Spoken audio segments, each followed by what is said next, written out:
हरिः ॐ। वर्णानाम् अर्थसङ्घानां रसानां छन्दसामपि मङ्गलानां च कर्तारो वन्दे वाणीविनायको।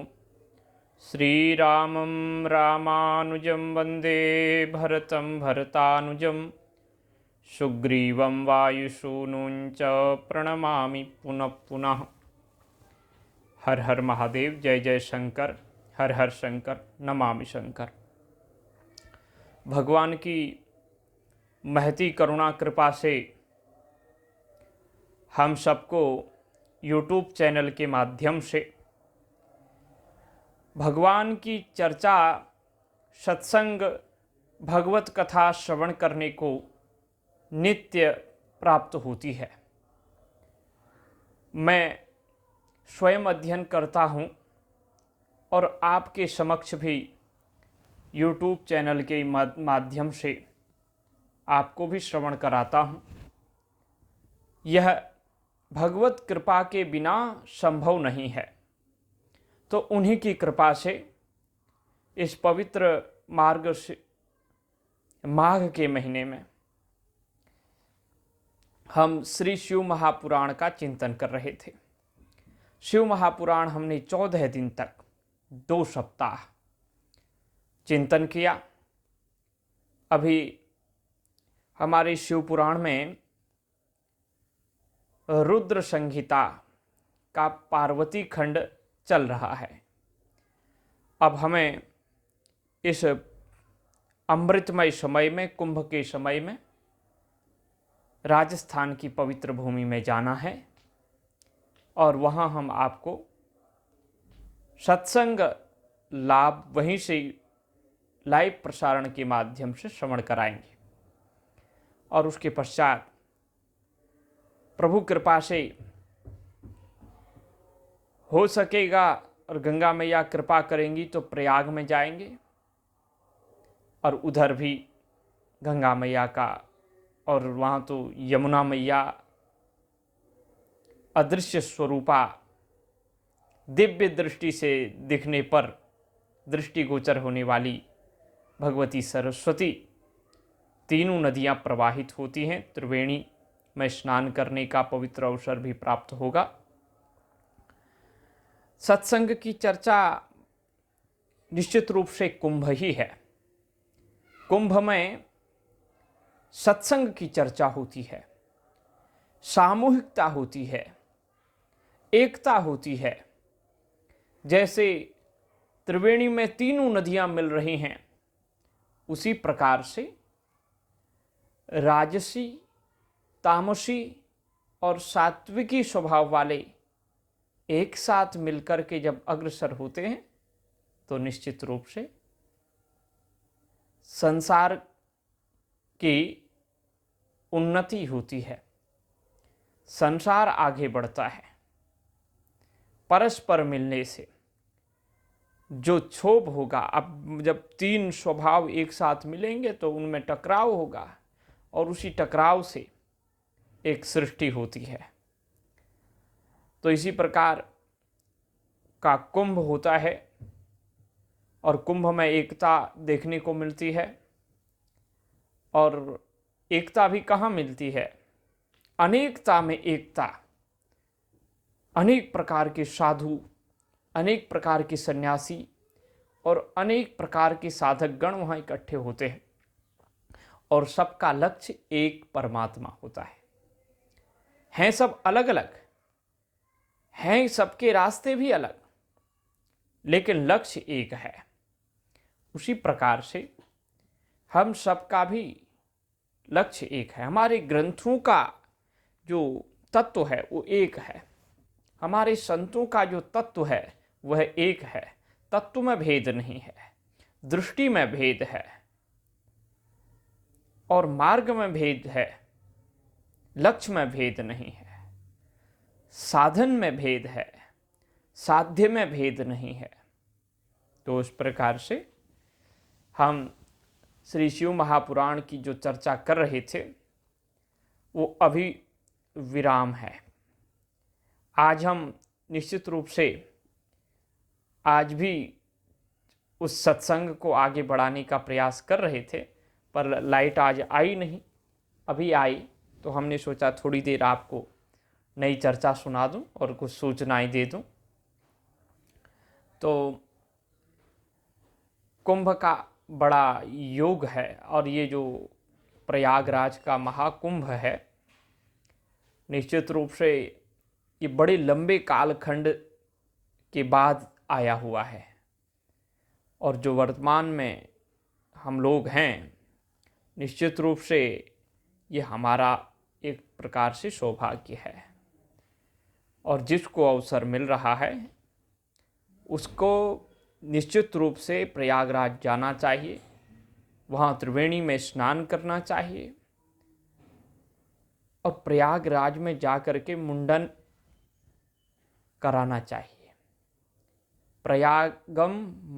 प्रयागे मुंडनम श्रेयः, प्रयाग के महात्म्य में कहा है कि प्रयाग में जाकर के मुंडन जरूर कराना चाहिए, छोर जरूर कराना चाहिए, प्रत्येक कार्य में छोर कराना चाहिए, क्योंकि कहते हैं बालू में पाप आकर के इकट्ठे होते हैं।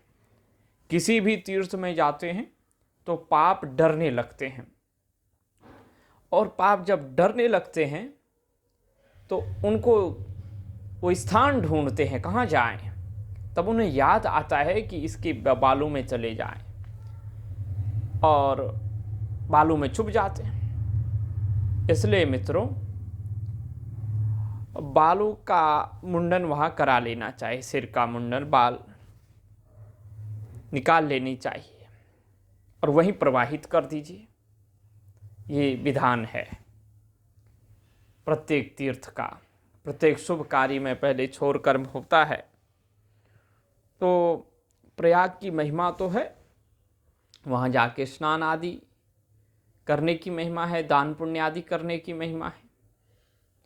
भरद्वाज मुनि बसहि प्रयागा, तिनहि राम पद अति अनुरागा। भरद्वाज महर्षि का श्री राम के चरणों में अत्यंत अनुराग है, वो निरंतर वहीं निवास करते हैं। नित्य निवास करने वाले वह महर्षि हैं, और सबको आनंद देने वाले, सबको कथा का रसपान कराने का अवसर देने वाले भरद्वाज हैं। राम जी के चरणों में उनका अनुराग है।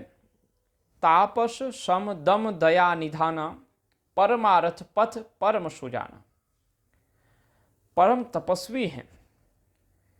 सम दम, देखो, इंद्रियों को अपने वश में रखते हैं, निगृहीत चित्त हैं,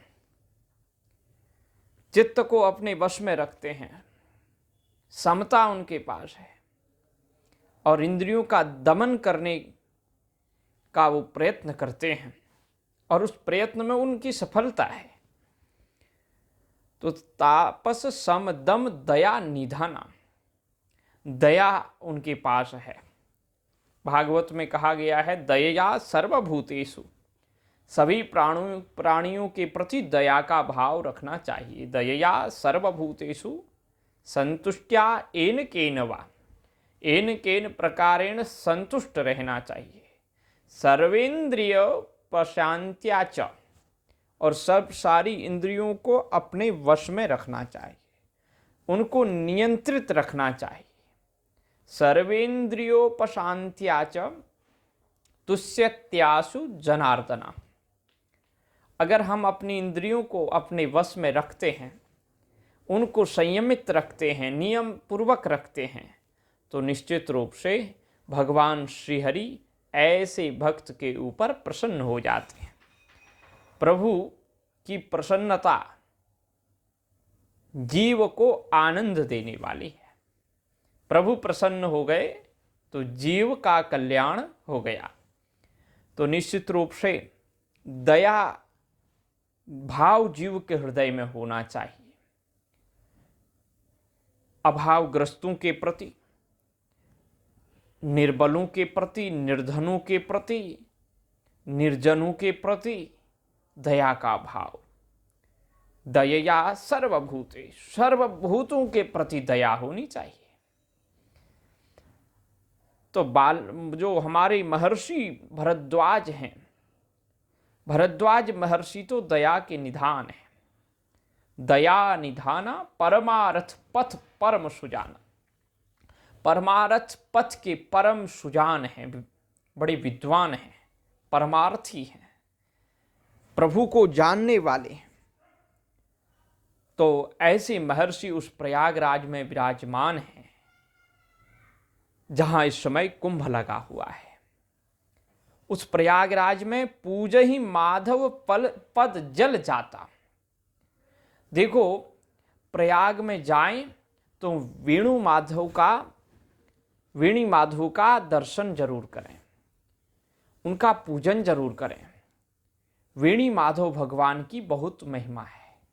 उस क्षेत्र के अधिष्ठाता आराध्य देव श्री वेणी माधव हैं। तो वेणी माधव भगवान की पूजा वहां होती है।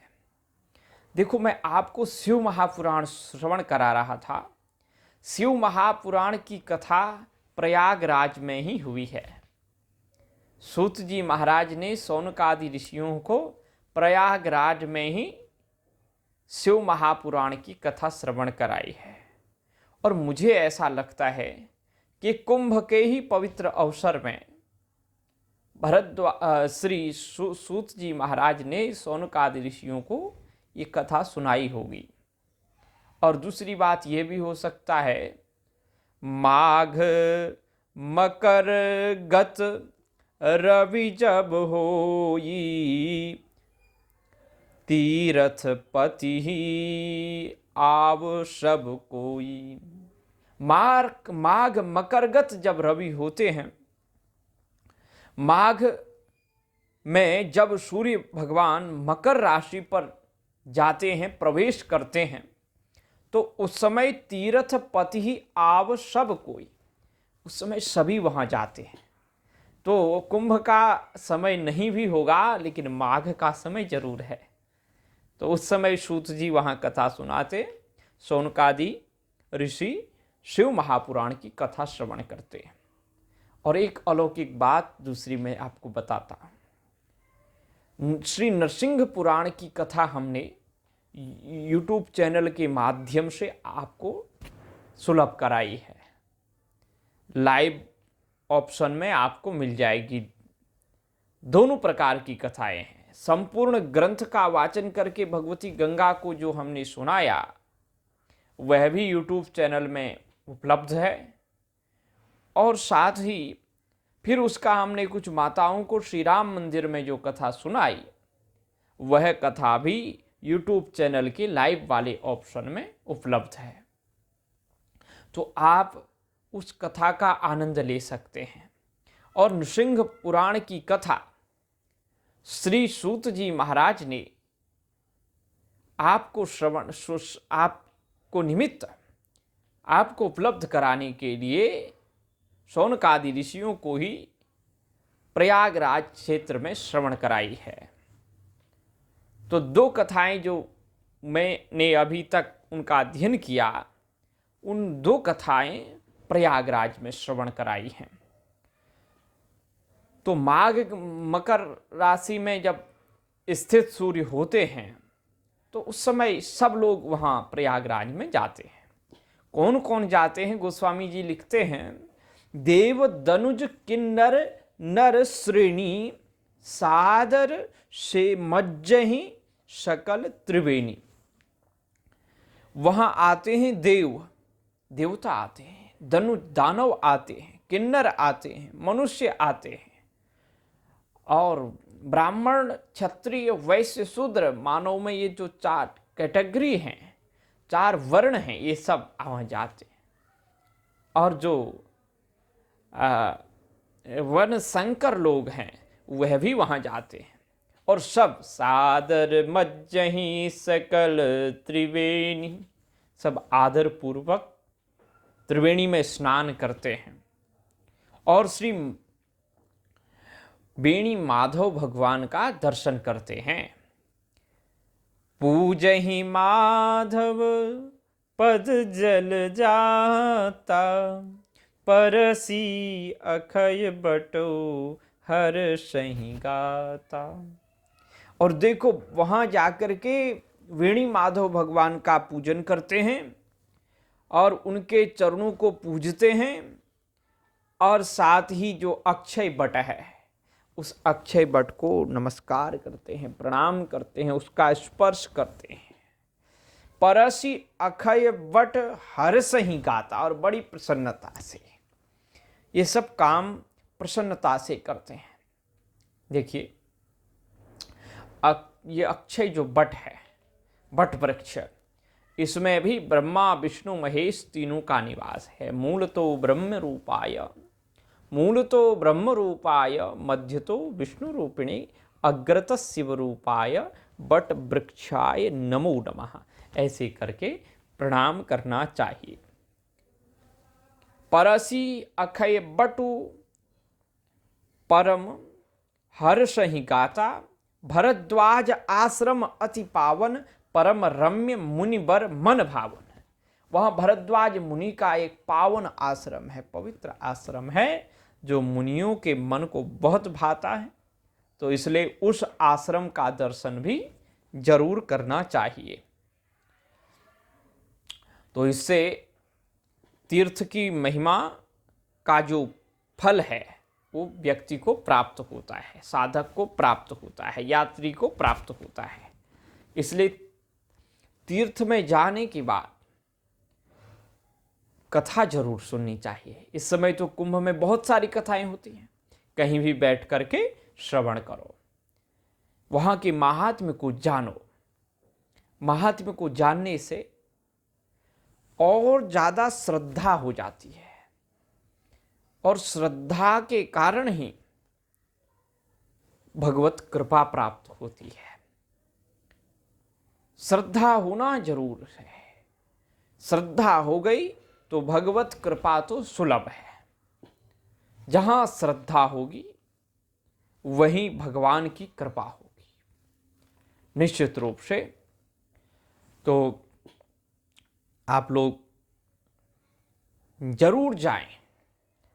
मैं भी राजस्थान तो जा रहा हूं, लेकिन पूर्ण प्रयास हम करेंगे। अभी जनवरी में जा रहा हूं, फरवरी में हम वापस आएंगे, और फरवरी में शिवरात्रि के समय हम भी त्रिवेणी का सेवन करेंगे, मज्जन करेंगे। और एक विशेष बात मैं आपको बताऊं, त्रिवेणी में जाएं तो वहां से जल जरूर लेके आए, और जल लेकर के अपने घर में जो लोग त्रिवेणी नहीं गए, क्योंकि सब लोग जा नहीं सकते, इसलिए उनको भी दें। उस जल का मज्जन वो करेंगे, पान करेंगे, स्नान करेंगे, तो उन्हें भी त्रिवेणी में स्नान करने का फल घर बैठे ही प्राप्त हो जाएगा। और इस पवित्र काल में भगवत कथा का श्रवण जरूर करें। ऐसा समय ज्योतिष जो है शास्त्रों का अयन है, नेत्र है, इसलिए वह ज्योतिष शास्त्र जो कहता है उसका हमें आदर पूर्वक पालन करना चाहिए। और ये पवित्र समय भगवान का चिंतन करने का है। अमृत परमात्मा ही है, और उस अमृत रूप परमात्मा के हम पुत्र हैं। अमृतस्य पुत्राः, वो परमात्मा अमृत है और हम उसके पुत्र हैं। इसलिए हम उस अमृत स्वरूप परमात्मा का इस समय चिंतन करना चाहिए। चिंतन करने से हमें दिव्य ऊर्जा, दिव्य शक्ति, वो अमृतत्व हमें प्राप्त होगा। तो आपको केवल सूचना मात्र देने के लिए मैं इस समय आपके समक्ष आया, और यह भी कि हमारी जो राजस्थान से कथा लाइव आएगी उसको आप जरूर श्रवण करें। और उसमें इस समय हम कथा श्रवण कराएंगे छठे स्कंध से। छठे स्कंध से हमारी कथा आगे बढ़ेगी और सातवें स्कंध में जाकर विश्राम करेगी। तो सातवें स्कंध में श्री प्रहलाद जी की कथा आएगी। छठे स्कंध में अब हमने अजामिल की कथा श्रवण करा दी थी पूर्व में, तो जो कथा अब हम श्रवण कराएंगे आपको, उसमें विशेष रूप से नारायण कवच आएगा और उसके बाद विश्वरूप जी की कथा और उसके पश्चात वृत्रासुर की कथा, वृत्रासुर वध की कथा। और उसमें वृत्रासुर ने जो महान भक्ति दिखाई है, जो उनकी भक्ति प्रकट हुई है, उसमें जो उन्होंने उच्चारण किया है, भगवान की स्तुति गान की है, वो अद्भुत 4 श्लोक हैं और उन 4 श्लोकों का व्याख्यान होगा। उसके पश्चात उनका पूर्व चरित्र देखा जाएगा। 7वें स्कंध में श्री प्रहलाद जी की चर्चा विस्तार से की जाएगी। तो वह अद्भुत कथा है। और कुछ हम और तीव्रता से आगे बढ़े तो निश्चित रूप से आपको हम सागर मंथन की कथा, अमृत प्राप्त करने की कथा भी श्रवण कराएंगे। तो इन विषयों पर और एक कथा हम आपको एक सुबेरे जो भगवत गीता सुनाएंगे और गीता जी के बाद हम आपको श्रवण कराने वाले हैं इस बार श्री भगवत पाद आद्य गुरु शंकराचार्य भगवान के द्वारा विरचित प्रश्नोत्तरी, वह भी आपके समक्ष रखेंगे।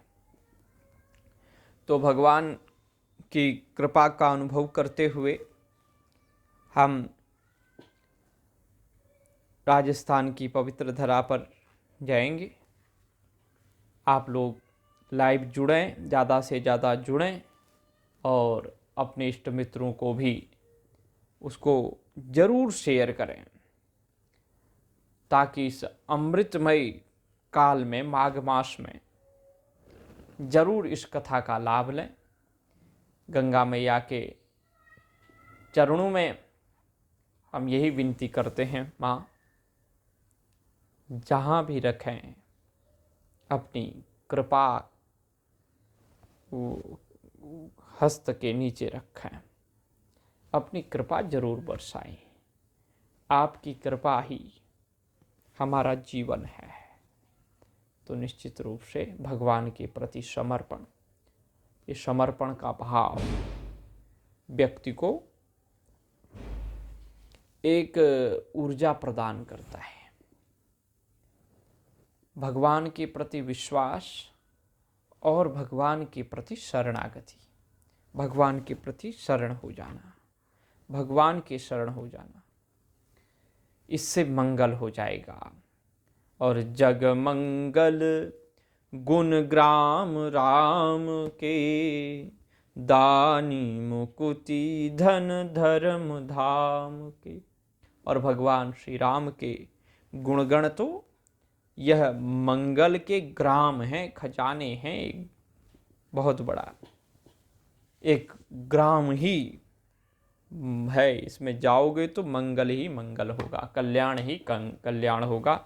इन्हीं शुभ वचनों के साथ में हम यहीं पर अपनी वाणी को विश्राम देते हैं और गौ माता के चरणों में वंदन करते हैं।